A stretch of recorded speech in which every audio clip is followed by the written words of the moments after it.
বাড়িতে রেখে জীবনের ঝুঁকি নিয়ে সেদিন তিনি বলেছিলেন উই রিভল্ট, আমরা বিদ্রোহ ঘোষণা করছি। এবং তিনি তৎকালীন সময়ে যারা নেতৃবৃন্দ ছিলেন তার সাথে আর্মি অফিসাররা, তাদেরকে নিয়ে তিনি সেই সময় যার অধীনে তিনি চাকরি করতেন পশ্চিম পাকিস্তানি কর্নেল জাঞ্জুয়াকে ঘুম থেকে উঠিয়ে নিজে প্রথমে বুলেটের মাধ্যমে এক পশ্চিম পাকিস্তানিকে হত্যার মাধ্যমে বাংলাদেশের স্বাধীনতা যুদ্ধ শুরু করেন। তিনি বাংলাদেশের প্রথম মুক্তিযোদ্ধা। তিনি অস্ত্রগুলো যেগুলো পাকিস্তানের সেই সেনাবাহিনীর সেই চট্টগ্রামে ছিল সেগুলো তিনি উঠিয়ে নিয়ে তিনি কালুরঘাট বেতার কেন্দ্র দখল করে বাংলাদেশের স্বাধীনতা ঘোষণা করেন। তিনি একমাত্র ব্যক্তি বাংলাদেশের স্বাধীনতা ঘোষণা করেছেন, আর কেউ নন। কারণ শেখ মুজিব পালিয়ে গিয়েছে পাকিস্তানে, আওয়ামী লীগের সকল নেতা ভারতে ঘুমটা করে পালিয়ে গিয়েছে।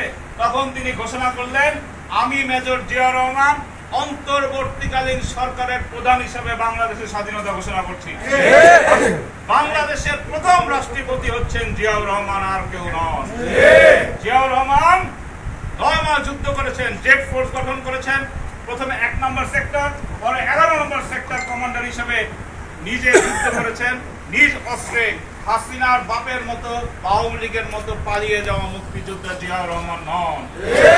জিয়াউর রহমান যখন 1975 সালের পরে এই শেখ মুজিবুর রহমান বাকশাল কায়েম করলো, যে বাকশাল কায়েমের মাধ্যমে লাখো লক্ষ মানুষের রক্তে কেনা স্বাধীনতার যে মূল আকাঙ্ক্ষা গণতন্ত্র, এই গণতন্ত্রকে গলা টিপে হত্যা করেছিল শেখ মুজিব। সেই বাকশাল থেকে পুনরুদ্ধার করে বহুদলীয় গণতন্ত্র প্রবর্তন করলেন শহীদ রাষ্ট্রপতি জিয়াউর রহমান। সেই যে তলাবিহীন ঝুড়ি, সেই মার্কিন পররাষ্ট্রমন্ত্রী ডক্টর হেনরি কিসিঞ্জার বলেছিল বাংলাদেশ হচ্ছে তলাবিহীন ঝুড়ি, অর্থাৎ যাই ওনারা এদেশের মানুষের জন্য টাকা পয়সা দেন সব আওয়ামী লীগের চোরেরা খেয়ে ফেলে। সেই তলাবিহীন ঝুড়ি থেকে জিয়াউর রহমান বাংলাদেশকে খাদ্যে স্বয়ং সম্পূর্ণ করে চাল পর্যন্ত বিদেশে রপ্তানি করেছিল। সেই জিয়াউর রহমান এমন একজন ব্যক্তি ছিলেন যার সবচেয়ে বড় অর্জন ছিল বাংলাদেশ জাতীয়তাবাদী দল প্রতিষ্ঠা। বাংলাদেশ জাতীয়তাবাদী দল পরবর্তীতে আমরা দেখেছি শহীদ জিয়াউর রহমানের শাহাদাতের পরে যতগুলো জাতীয় সংসদ নির্বাচন হয়েছে, অবাধ সুষ্ঠু নিরপেক্ষ নির্বাচনে সবগুলোতেই বাংলাদেশ জাতীয়তাবাদী দল জনগণের ভোট নিয়ে নির্বাচিত হয়েছে। বাংলাদেশ জাতীয়তাবাদী দল জনগণের দল, জনগণই বাংলাদেশ জাতীয়তাবাদী দলের রাজনীতির মূল উৎস। আজকে এই যে শহীদ জিয়াউর রহমানের অবদান, এই অবদানকে শেখ হাসিনা, খুনি হাসিনা অস্বীকার করার চেষ্টা করেছে। মুক্তিযুদ্ধের যেই ইতিহাস বিক্রি করার চেষ্টা করেছে।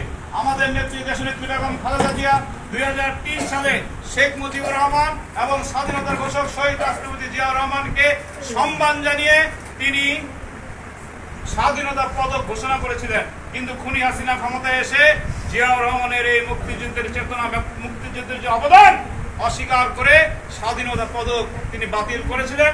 যদিও এই অন্তর্বর্তীকালীন সরকার শহীদ প্রেসিডেন্ট জিয়াউর রহমানের স্বাধীনতা পদক ফিরিয়ে দিয়েছে।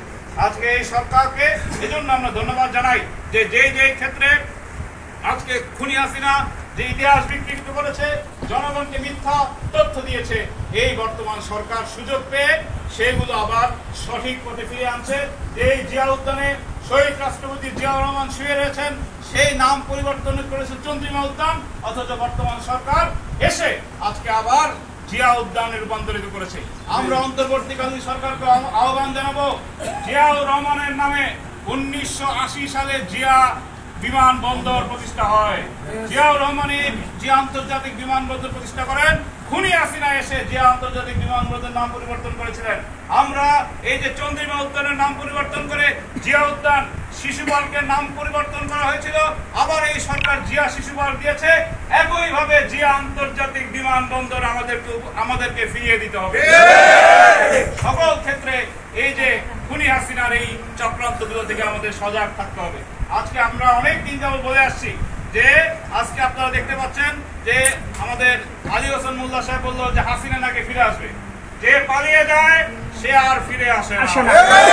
খুনি হাসিনা যদি সৎ সাহস থাকতো বাংলাদেশে থেকে গ্রেফতার হয়ে তিনি বিচারের সম্মুখীন হয়ে বলতেন তিনি অপরাধ করেন নাই। যেহেতু হাসিনা অপরাধী, হাসিনা হাজার হাজার মানুষকে হত্যা করেছে, তার হাত রক্তে রঞ্জিত, কোটি কোটি টাকা পাচার করেছে হাসিনা। এই হাসিনার সৎ সাহস নাই বিচারের সম্মুখীন হওয়ার জন্য। তাই জনগণকে ভয় পেয়ে, এদেশের মানুষকে ভয় পেয়ে, বিচার ব্যবস্থাকে ভয় পেয়ে পালিয়ে গেছে। অতএব হাসিনা আর ফিরে আসবে না।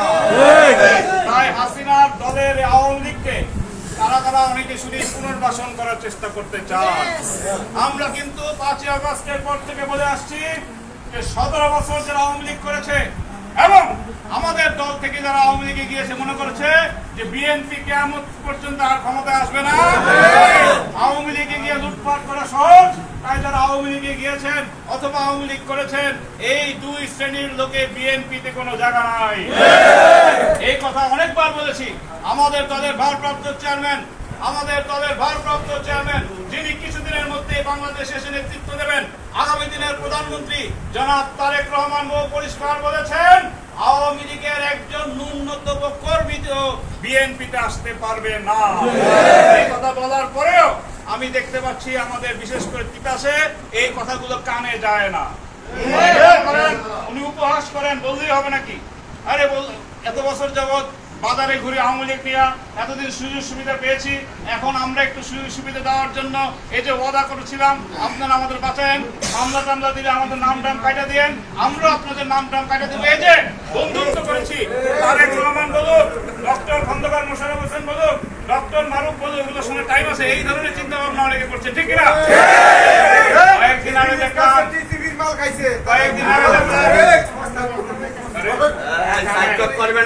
কয়েকদিন আগে দেখলাম যুগান্তর পত্রিকা সহ বিভিন্ন পত্রিকায় ভিটিকান্দিতে একটা ইফতার পার্টিতে আওয়ামী লীগের লোকজন নিয়ে ইফতার পার্টি করেন, ঠিক কিনা? ভাই কি কারণে ভাই? বক্তৃতা দেওয়ার সুযোগ দেন। পিছনে যারা সাইটক করতেছেন দয়া করে থামেন। ভালো না লাগে দয়া করে আওয়ামী লীগে চলে যেতে পারে। আওয়ামী লীগের কোন ব্যক্তি বিএনপিতে থাকতে পারবে না। কেউ যদি মনে করেন আওয়ামী লীগ করেন আমার বক্তব্য পছন্দ না হয় তাহলে আপনার আম্মা হাসিনার কাছে ভারতে চলে যেতে পারে। বিএনপিতে আওয়ামী লীগের কোন জায়গা নাই। আমি অনুরোধ জানাবো ভিটিকান্দি ইউনিয়নে যে ইফতার পার্টিতে আওয়ামী লীগের লোকজন নিয়ে আমাদের কিছু বিএনপি নেতারা ইফতার পার্টি করেছেন, এখন যদি বলেন ভাই জানতাম না বুঝতাম না, গিয়া বুঝছি একটা ইফতার পার্টি, ব্যানারে গিয়া দেখি আজকে মনে হয় আজকে রমজান মাস, আজকে মনে হয় ইফতার চলছে, ওইখানে গিয়া বুঝলাম, ওইখানে গিয়ে দেখলাম ছবি তোলার পর আওয়ামী লীগের লোক। এই কথা যদি বলেন এর থেকে বোকা কেউ আছে? আজকে যদি কোনো অতিথি বলেন ভাই এইখানে আসার পরে বুঝছি আজকে স্বাধীনতা দিবস, এখানে আসার পর বুঝছি বিএনপির মিটিং, আমি তো মনে করছিলাম এটা আওয়ামী লীগের মিটিং, কেউ বিশ্বাস করবে? অতএব যারা এই ধরনের ইফতার পার্টিতে যান, আমাদের দলের ভারপ্রাপ্ত চেয়ারম্যান সাহেব কিন্তু সারা বাংলাদেশে 64টা জেলায় তার নিজের গোয়েন্দা সংস্থা নামিয়েছেন। যদি মনে করেন আমি আপনি বৈশা বৈশা ইফতার করি, আমি আপনি বৈশা বৈশা বাজারে বিভিন্ন ধরনের কর্মকাণ্ড করি, এগুলা তো ভাই তারেক রহমান সাহেব জানবেন না, জানবেন না। এর থেকে বোকা আপনার থেকে বোকা কেউ না। আর একটা কথা আপনারা শুনেছেন, কুমিল্লায় একটা প্রোগ্রাম হয়েছে, আমাদের দলের ভারপ্রাপ্ত চেয়ারম্যান জনাব তারেক রহমানের পক্ষে বিএনপির ভাইস চেয়ারম্যান বরকতুল্লাহ বুলু সাহেব পরিষ্কার বলেছেন যারা এই ধরনের কর্মকাণ্ডগুলো করছে, চাঁদাবাজি করছে, অপরাধ করছে, আওয়ামী লীগের সাথে লিয়াজু করছে, এদের নাম না দিলেও ওনারা ঠিকই জানবেন পরবর্তীতে যদি কেউ বহিষ্কার হন তাহলে আমাদের কিছুই করার থাকবে না। আর এই যে যারা এই যে ইফতার পার্টির কথাটা বললাম, এই যে ভিটিকান্দির ইফতার পার্টিতে যারা বসেছেন, আমি আমাদের উপজেলা বিএনপিকে অনুরোধ জানাবো তাদেরকে নোটিশ করেন, নোটিশ করেন। যদি জবাব সদুত্তর দিতে পারেন ভালো কথা, আর যদি উত্তর দিতে ব্যর্থ হন তাহলে সাংগঠনিক ব্যবস্থা নেন। কোন আওয়ামী লীগের সাথে কোনো লিয়াজু চলবে না। প্রয়োজন হলে আরো নির্বাচনের যদি প্রয়োজন হয় তাহলে আরো ক্ষমতা থেকে আমরা দূরে থাকবো, তবে আওয়ামী লীগকে নিয়ে কোন ধরনের নির্বাচনে আমরা যাব না। আগামী নির্বাচনে অনেকে আওয়ামী লীগকে নিয়ে নির্বাচনে আসতে চান। আমি বলতে চাই যারা আওয়ামী লীগকে নিয়ে নির্বাচনে যেতে চান তারা 24-এর রক্তের সাথে বেইমানি করবেন। কোন বেইমানের জায়গা স্বাধীনতার ঘোষক শহীদ রাষ্ট্রপতি জিয়া রহমানের বাংলাদেশে হবে না। তাই এখনো সময় আছে, সাবধান হয়ে যান, সাবধান হয়ে যান। কিন্তু সময় চলে গেলে কথা আছে, সময় গেলে সাধন হবে না। সময় চলে যাবে, দল থেকে বাদ করে যাবে, তখন এসে অনুনয় বিনয় তদবির করলে কারো জন্য কোনো কিছু করা হবে না। কথা পরিষ্কার? পরিষ্কার কথা। যদি ভালো লাগে দল করবেন, ভালো না করলে অন্য চিন্তা করতে পারেন। আর একটা কথা বলতে চাই, কয়েকদিন যাবত বলছি, আরো বলবো যে আওয়ামী লীগটা আমরা মনে করি, অনেকে মনে করেন আওয়ামী লীগ জানি কি জিনিস। আওয়ামী লীগ হচ্ছে আমার দৃষ্টিতে একটা বর্জ্য ডাস্টবিন, বুঝেন? আপনারা যদি বলি ভাই আজকে সারাদিন কষ্ট করে রোজা রেখেছেন, ডাস্টবিন দিয়ে কিছু খাবার তুলে ইফতার করেন, যাবেন? আওয়ামী লীগ হচ্ছে বর্জ্য ডাস্টবিন। আপনি আওয়ামী লীগের লোকজন নিয়ে এসে দলটা পচানোর চেষ্টা করবেন কেন? আমাদের দলের লোকের অভাব আছে, কর্মীর অভাব আছে। তিতাস হচ্ছে বিএনপির ঘাঁটি। এই তিতাসের জনগণ যখন দাউদকান্দির উত্তর অংশ ছিল, এই এলাকার মানুষ আজকে যেটা দাউদকান্দি উপজেলা, যেটা দাউদকান্দি দক্ষিণ অংশ, তার থেকে বেশি সংখ্যক ভোট দিয়ে ডক্টর খন্দকার মোশাররফ হোসেন সাহেবকে সবসময় দেওয়া যেত। এই কারণে ডক্টর খন্দকার মোশাররফ হোসেন সাহেব আপনাদের ভালোবেসে, তিতাসের মানুষকে ভালোবেসে, দাউদকান্দি উত্তর এলাকার মানুষকে ভালোবেসে এই তিতাস উপজেলার জন্ম দিয়েছে, প্রতিষ্ঠা করেছেন। এই তিতাস উপজেলা যে বিএনপির ঘাঁটি। 2008 সালে যখন হোমনা তিতাস একটা আসন ছিল, হোমনা এম কে আনোয়ার সাহেবের ভোট কম পেলেও তিতাসের ভোটেই কিন্তু এম কে আনোয়ার সাহেব পাস করেছে। যে এলাকা বিএনপির ঘাঁটি, সে এলাকায় আপনি আওয়ামী লীগ নিয়ে ঘুরবেন, লজ্জা লাগে না? লজ্জা তো বিন্দু মতো থাকতে হবে। অতএব যারা বুঝেন না, তাই আমাদের সিনিয়র নেতার দায়িত্ব তাদের বোঝানো, বুঝতে হবে। আওয়ামী লীগ আর এই বাংলাদেশে আসবে না। এই দিবা স্বপ্ন দেখে লাভ নাই। ওই তো আমি বললাম, আপনারা শোকজ নোটিশ দিয়ে তাদের বিরুদ্ধে অ্যাকশনে যান। একটা অ্যাকশনে গেলে অন্য লোকরা সাবধান হবে। আর যে বুঝে না, যে ঘুমায় সজাগ থেকে ঘুমের দাবি করে, তারা আপনি উঠাইতে পারবেন। তাই আসেন আমরা ঐক্যবদ্ধ হই। আপনারা শুনেছেন আমাদের দলের ভারপ্রাপ্ত চেয়ারম্যান তারেক রহমান সাহেব বলেছেন, ঐক্যই পারে সকল ষড়যন্ত্র রূপ। ঐক্যবদ্ধ থাকতে হবে।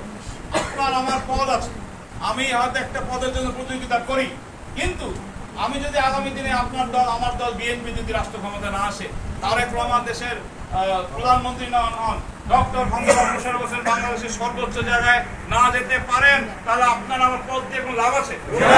এই পদ দিয়ে কি পানি খাবেন? তাই ঐক্য থাকতে হবে। মনোমালিন্য থাকতে পারে, মানুষের আমাদের মধ্যে মতের বিরোধ থাকতে পারে, কিন্তু ঐক্য ছাড়া আগামী নির্বাচন কিন্তু পাড়ি দেওয়া যাবে না। দেখছেন না খুনি হাসিনা ভারত থেকে ষড়যন্ত্র করে, তাদের ওই যে তাদের প্রভুদের নিয়ে ষড়যন্ত্র করে, অনেক কিছু দেখতে পাচ্ছেন। দেশের আভ্যন্তরীণ ষড়যন্ত্র, আপনারা সচেতন দল করেন, অনেকে দেখতে পান ষড়যন্ত্র হচ্ছে। ষড়যন্ত্র রুখতে হবে, ঐক্যবদ্ধ যদি আমরা থাকি, সকল ষড়যন্ত্র রুখবো ইনশাল্লাহ। আর একটা কথা বলতে চাই, এই যে একটা কাগজ আপনাদের কাছে ইনশাল্লাহ পৌঁছাবে, আজকে আনতে পারি নাই। এটা হচ্ছে কি 31 দফা। 13 জুলাই 2023 সালে আমাদের দলের ভারপ্রাপ্ত চেয়ারম্যান জনাব তারেক রহমান সাহেব 31 দফা রাষ্ট্র সংস্কারের রূপরেখা দিয়েছিলেন। আপনারা দেখতে পাচ্ছেন যে বর্তমান অন্তর্বর্তীকালীন সরকার সংস্কার প্রস্তাব দিয়েছে, অনেকগুলো সংস্কার কমিশন করেছে, সংস্কার করতে চায়। আমরা বলতে চাই, যখন হাসিনা, খুনি হাসিনার প্রেতাত্মাদের পেটোয়া বাহিনীর ভয়ে যখন সবাই ঘরে বসেছিল, পালিয়েছিল, অনেকে অনেক জায়গায় সাহস করেন এই কথা বলার, তখন 2023 সালে কিন্তু বিএনপি সংস্কার প্রস্তাব দিয়েছে। বিএনপি আগে সংস্কার প্রস্তাব দিয়েছে, যেই প্রস্তাবগুলা আপনারা বলছেন সরকার থেকে প্রায় একই প্রস্তাব বিএনপি দিয়েছে। এগুলা সাংবিধানিক পরিবর্তন করার একমাত্র ক্ষমতা হচ্ছে জাতীয় সংসদের। জাতীয় সংসদ পারে এই সকল সংস্কার করতে। তাই নির্বাচন যদি না দেন, জনগণকে ভোটের অধিকার যদি ফিরিয়ে না দেন, তাহলে সংস্কারের কথা বলে লাভ নেই, কারণ সংস্কার করতে পারবেন না। আজকে প্রায় 8 মাস চলছে বর্তমান সরকারের, এখন পর্যন্ত কোনো রূপরেখা সংস্কারের আমরা দেখি নাই। আজকে বলতে চাই, গতকাল প্রধান উপদেষ্টা সাহেব বললেন যে ডিসেম্বর থেকে জুনের মধ্যে নির্বাচন করবে। 15 বছর মানুষ ভোট দিতে পারে নাই। 2014 সালে এখানে কোনো ভোট হয়েছে? তিতাসে তো বিনা ভোটের এমপি হয়েছে। 2018-তে রাত্রেবেলা ভোট হয়েছে। 2024 হয়েছে ডামি নির্বাচন, ভোট দিতে পারেন নাই। অর্থাৎ যে জনগণ, বাংলাদেশের জনগণ ভোট দিতে পারে নাই, এই ভোটের অধিকার অনতিবিলম্বে ফিরিয়ে দিতে হবে। যত সংস্কারের কথা বলেন, করেন সংস্কার, কিন্তু ভোটের একটা রোডম্যাপ দিতে হবে, নির্বাচনের রোডম্যাপ দিতে হবে, এবং নির্বাচন করে জনগণের সরকারকে সংস্কার সহ যত সমস্যাগুলো দেখছেন আজকে আইন শৃঙ্খলা অবনতি হচ্ছে, দেখছেন না? ধর্ষণ, লুটতরাজ, চাঁদাবাজি, চুরি, ছিনতাই, ডাকাতি, এই সকল কিছু সমাধান হবে যদি একটা নির্বাচিত সরকার ক্ষমতায় আসে। নির্বাচিত সরকারের ক্ষমতায় আসার কোনো বিকল্প নাই। তাই আজকে স্বাধীনতা দিবসে আমাদের দাবি, আসলে আমরা ঐক্যবদ্ধ হই, আমাদের মধ্যে ভুলভ্রান্তি থাকলে নিরসন করি, একাধিকবার বসে আমরা সমস্যার সমাধান করি, কোনো ধরনের দ্বন্দ্ব থাকতে পারবে না। আর যত রাজনৈতিক দলগুলো আজকে বাংলাদেশে রাজনীতি করছে, তিতাসেও করছে, তাদের প্রতি আমাদের আবেদন, আমরা যেমন শপথ নিয়েছি যে কোনো আওয়ামী লীগকে এই বিএনপিতে পুনর্বাসন করব না। যারা যদি কোনো জায়গায়, আমি আবার বলি, ওয়ার্ড কমিটির খবর পাচ্ছি অনেক জায়গায় নাকি আওয়ামী লীগ ঢুকেছে, আপনার উপজেলা বিএনপি, ইউনিয়ন বিএনপি, আপনাদের অনুরোধ জানাবো অনতি বিলম্বে তাদের চিহ্নিত করে সে সকল কমিটি থেকে বাদ দেন। কোনো ধরনের ছাড় নাই, অবশ্যই তাদের বাদ দিতে হবে। আর যারা এখনো আমাদের এই এলাকায় বিএনপি ছাড়া অন্যান্য রাজনৈতিক দল করেন, তাদের প্রতি আমাদের অনুরোধ, আপনাদের মাধ্যমেও যেন আওয়ামী লীগ পুনর্বাসিত না হয়। আওয়ামী লীগকে আসেন, আমরা একসাথে আন্দোলন করে খুনি-হাসিনা ঘটিয়েছি। আমাদের একটা ওয়াদা হওয়া উচিত, সকল রাজনৈতিক দল, আওয়ামী লীগ জাতীয় পার্টিও কিন্তু আওয়ামী লীগের মতো একটা দোষ। আমি মনে করি 2014, 2018, 2024-এর নির্বাচনে খুনি-হাসিনার এতবার ক্ষমতা থাকার একমাত্র সহযোগী হচ্ছে জাতীয় পার্টি। জাতীয় পার্টি, আওয়ামী লীগ এবং তাদের 14 দল ছাড়া যত রাজনৈতিক দল রয়েছে, সকল রাজনৈতিক দল আমরা এক হই যে বাংলাদেশে আর শেখ হাসিনা, আওয়ামী লীগ কোনো পুনর্বাসন হবে না। এই এক হওয়ার, এই ঐক্যবদ্ধ থাকার এই সংকল্প রেখে এই স্বাধীনতা দিবসে স্বাধীনতার ঘোষক শহীদ রাষ্ট্রপতি জিয়াউর রহমানের প্রতি আমাদের শ্রদ্ধা জানিয়ে, আমাদের নেত্রী, দেশ নেত্রী বেগম খালেদা জিয়া, তিনি দীর্ঘদিন অসুস্থ ছিলেন খুনি-হাসিনার নির্যাতনে, তিনি এখন লন্ডনে। আমরা শুনতে পাচ্ছি এপ্রিলের মাঝামাঝি সময়ে দেশ নেত্রী বেগম খালেদা জিয়া ইনশাআল্লাহ দেশে ফিরে আসবেন। আর হয়তো 5, 7 মাস, 6 মাসের মধ্যে আমাদের দলের আগামী দিনে যিনি নেতৃত্ব দেবেন, আগামী দিনের বাংলাদেশের প্রধানমন্ত্রী জনাব তারেক রহমান দেশে ফিরে আসছেন। আমরা দেশনেত্রী বেগম খালেদা জিয়া, তারেক রহমানের দোয়া করি। আর আমার বাবা, এই তিতাস উপজেলার প্রতিষ্ঠাতা, বীর মুক্তিযোদ্ধা ডক্টর খন্দকার মোশাররফ হোসেন সাহেব দীর্ঘদিন অসুস্থ ছিলেন, আপনারা দোয়া করেছেন, আপনাদের সকলের দোয়ায়, আল্লাহর অশেষ রহমতে তিনি আগের থেকে সুস্থ। এই রমজান মাসে, রমজান শেষ হয়ে যাচ্ছে, আর কিছুদিন মধ্যেই পবিত্র ঈদ উল ফিতর, এই রমজানে আপনারা আমার বাবার জন্য দোয়া করবেন, তিনি যেন পূর্ণাঙ্গ সুস্থ হয়ে আবারও এই এলাকার মানুষের কল্যাণে বিগত সময় যেভাবে কাজ করেছেন আগামী দিনে কাজ করতে পারেন, সেই দোয়া চেয়ে আবারও এই যে সুন্দর আজকে এই প্রোগ্রাম করার জন্য ধন্যবাদ জানিয়ে, আপনাদের সকলকে স্বাধীনতা দিবসের শুভেচ্ছা জানিয়ে আমার বক্তব্য শেষ করছি। আল্লাহ হাফেজ। বাংলাদেশ জিন্দাবাদ, বাংলাদেশ জাতীয়তাবাদী দল জিন্দাবাদ, শহীদ রাষ্ট্রপতি জিয়াউর রহমানের স্মৃতি অমর হোক, দেশ নেত্রী বেগম খালেদা জিয়া জিন্দাবাদ, আগামী দিনের বাংলাদেশ জনাব তারেক রহমান জিন্দাবাদ, তিতাস উপজেলার প্রতিষ্ঠাতা বীর মুক্তিযোদ্ধা ডক্টর খন্দকার মোশাররফ হোসেন জিন্দাবাদ।